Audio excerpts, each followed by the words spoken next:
সুমাইয়া, কি অবস্থা, কেমন আছো? ভালো। তুমি এখানে কেন? আমি তো এই কোম্পানির। ও আচ্ছা, তুমি এই কোম্পানি থেকে ইন্টারভিউ দিতে আসছো?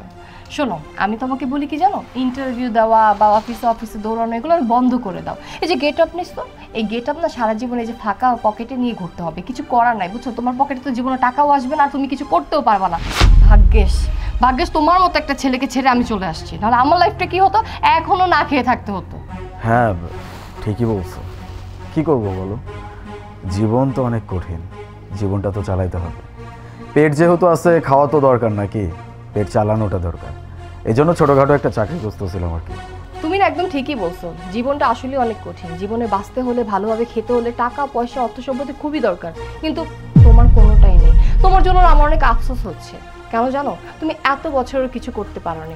আমি তোমাকে যা বলছিলাম তাই হয়েছে। তোমাকে আমি বলেছিলাম যে তোমার দ্বারায় কখনো কোনো কিছু করা পসিবল না। এখনো এতগুলো বছর যাওয়ার পরে তুমি এখনো অফিসে দৌড়াচ্ছ একটা সামান্য জবের জন্য। তুমি কোনো চিন্তা করো না, এই যে অফিসটা দেখতেছো না, এই অফিসের ম্যানেজার আমার হাজবেন্ড। তুমি তুমি আমাকে বললে আমি তোমার জন্য একটা ছোট্টখাটো চাকরির ব্যবস্থা করে দিতে পারি। তাই নাকি? মানে এই কোম্পানির ম্যানেজার তোমার হাজবেন্ড? নাম কি? তুমি আমার হাজবেন্ডের নাম জানবে কোথা থেকে? কারণ তুমি এখানে ইন্টারভিউ দিতে আসছো, ম্যানেজার দেখা তো তুমি পাওনি। আচ্ছা ঠিক আছে, তোমাকে বলে দিচ্ছি, আমার হাজবেন্ডের নাম হচ্ছে আব্দুল রশিদ। আব্দুল রশিদ, বাহ, কংগ্রাচুলেশন।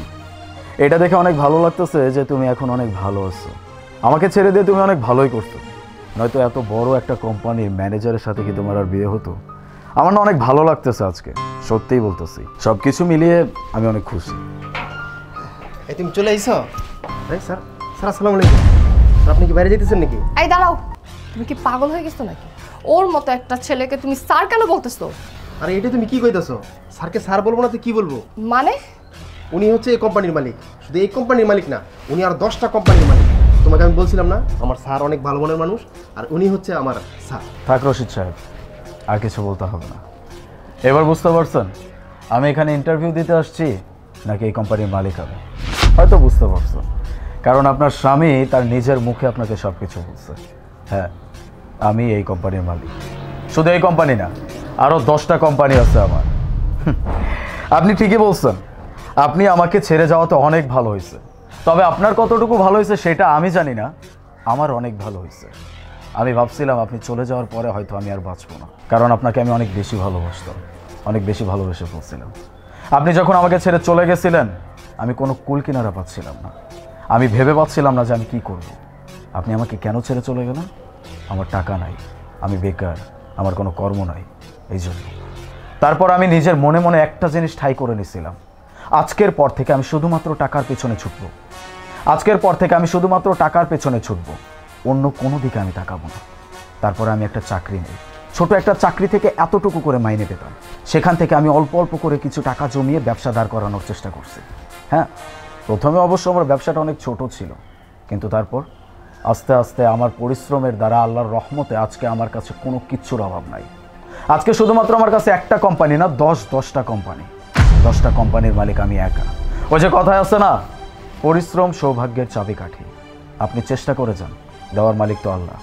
আল্লাহ পাক আমারে দিছে, আমি চেষ্টা করছি, আল্লাহ আমাকে দিছে। আপনি চলে যাওয়াতে আমার অনেক উপকার হয়েছে। আপনি যদি সেদিন আমাকে এইভাবে ছেড়ে চলে না যেতেন, তাহলে আমার জীবনটা হয়তো আজকে এরকম একটা অবস্থানে এসে দাঁড় হতো না। আরেকটা জিনিস কি জানেন, প্রত্যেকটা মানুষের জীবনে কিছু কিছু ব্যাপার থাকে যেগুলো তাদের জীবনে কুফা টেনে নিয়ে আসে, যেমন আপনি ছিলেন আমার জীবনে। হ্যাঁ, সত্যি এখন আমার এটাই মনে হয়, আপনি আমার জীবনের একটা কুফা ছিলেন। আপনি চলে যাওয়ার পর আমার জীবনটা যেভাবে বদলায় গেছে, আমি এটা কোনোদিনও স্বপ্নেও ভাবিনি। কিন্তু আজকে আমার জীবনটা স্বপ্নের মতো সুন্দর। বাই দ্য ওয়ে রশিদ সাহেব, এই কথাগুলো শুনে হয়তো আপনি অনেক অবাক হচ্ছেন। আপনার যে স্ত্রী, উনি আমার প্রাক্তন স্ত্রী ছিলেন। আমাকে ছেড়ে চলে যাওয়ার কারণ একটাই ছিল, আমার কাছে টাকা ছিল না, আমি একজন বেকার ছেলে ছিলাম।